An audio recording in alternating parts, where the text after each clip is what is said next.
Welcome to This Explainer. Look, if you're planning to study, work, or start a totally new life abroad, you've probably heard of the IELTS.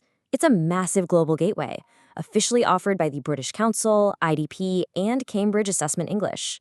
But let's be real, walking into an exam like this can feel completely overwhelming, and that is exactly why we're here today. We are going to demystify the entire process, step by step, so you know exactly what to expect. Take a look at this complete visual roadmap for the exam. We're going to use this beautifully organized setup today to turn what usually feels like a really stressful, unpredictable test into something that is highly predictable and totally manageable. Everything you need to understand about the format, scoring, and strategy is mapped out right here. So here's our game plan. 1.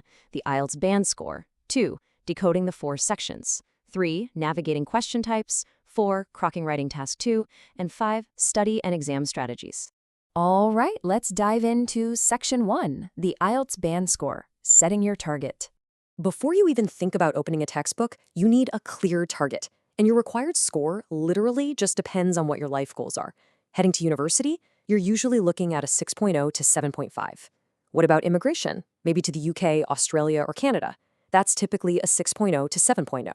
But if you're aiming for highly specialized fields, think nursing or medicine, the stakes are higher. You'll need a solid 7.0 to 8.0.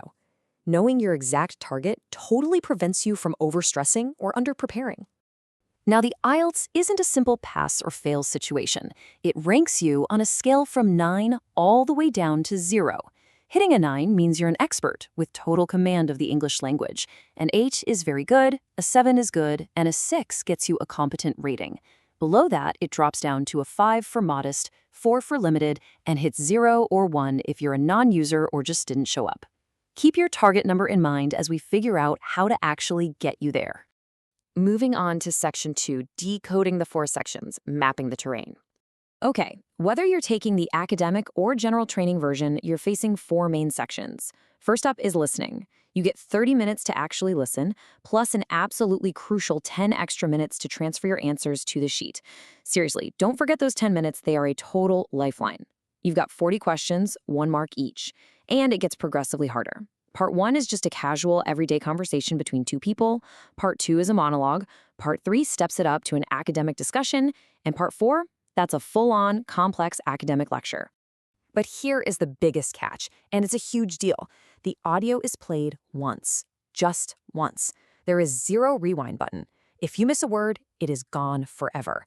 Because of this, predicting answers before the audio even starts, listening for key signpost words, and double-checking your spelling aren't just good ideas, they're absolutely critical for surviving the listening section.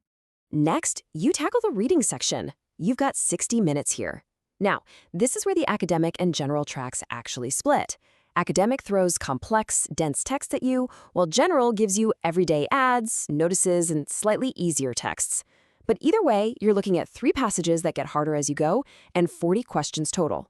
Do the math, and that's roughly a minute and a half per question. You have to be ruthless with your time management. Then there's the speaking section. This is a face-to-face interview, but it's super quick, just 11 to 14 minutes. It happens in 3 rapid-fire parts. Part 1 is a general intro, chatting about familiar topics. In Part 2, they hand you a cue card. You get exactly 1 minute to prep, and then boom, you have to deliver a 2-minute monologue. Finally, Part 3 turns into a deeper, more abstract 2-way discussion based on whatever you just talked about in Part 2. And get this, while you're talking, the examiner is grading you strictly on 4 equally weighted things: fluency, vocabulary, grammar, and pronunciation.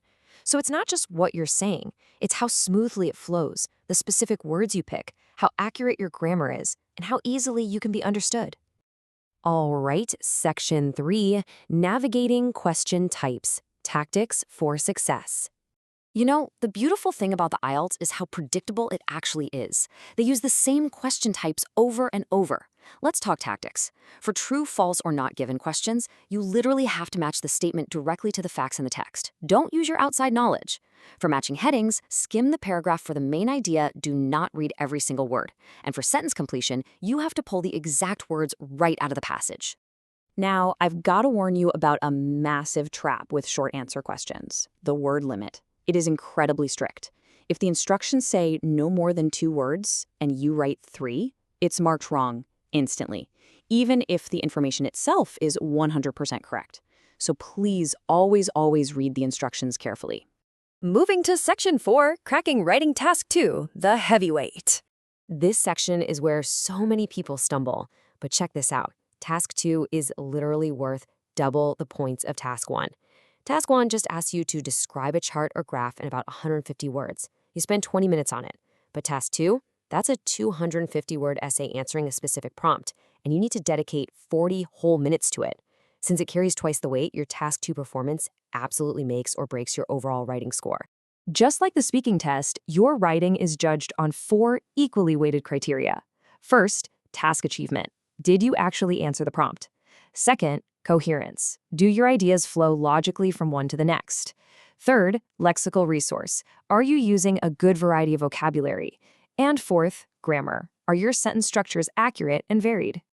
So to nail those criteria, especially coherence, you've got to keep your essay structure super simple. Stick to this 4-step method. Step 1, an introduction where you just paraphrase the prompt. Step 2, body paragraph 1, presenting and supporting your first main idea. Step 3, body paragraph 2 for your second point. And step 4, a nice, clean conclusion summarizing your stance. Seriously, don't overcomplicate it. Let your vocabulary and grammar shine inside this simple, proven framework. And finally, Section 5, Study and Exam Strategies, your blueprint. Okay, we know the test, but how do you actually prepare for it in the weeks leading up? Here are the top study habits you need. First, take real past papers under strict timed conditions, no cheating the clock. Second, immerse yourself.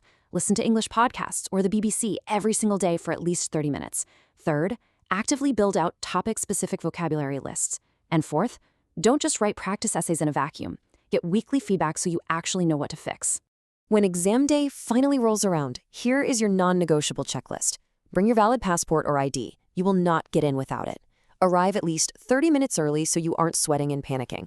Leave your smartwatches and phones at home or packed away. They are totally banned. Get a good night's sleep. Manage your time per section fiercely. Check your answers if you have a minute left. And above all, just take a breath and stay calm. Bringing it all back together, the main takeaway here is that the IELTS is not some impossible mystery. It's highly structured, it's totally manageable, and most importantly, it's predictable. Once you understand the strict timing, the scoring criteria, those tricky word limits, and the absolute importance of Task 2, you are no longer flying blind. You have the exact blueprint for success.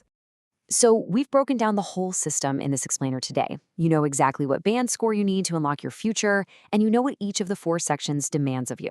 So I'll leave you with this provocative question to think about. You know the score you need. Is your passport ready? And are you going to set that study plan into motion today? Thanks so much for joining me. Keep this roadmap in your back pocket, stay incredibly focused, and go conquer that exam.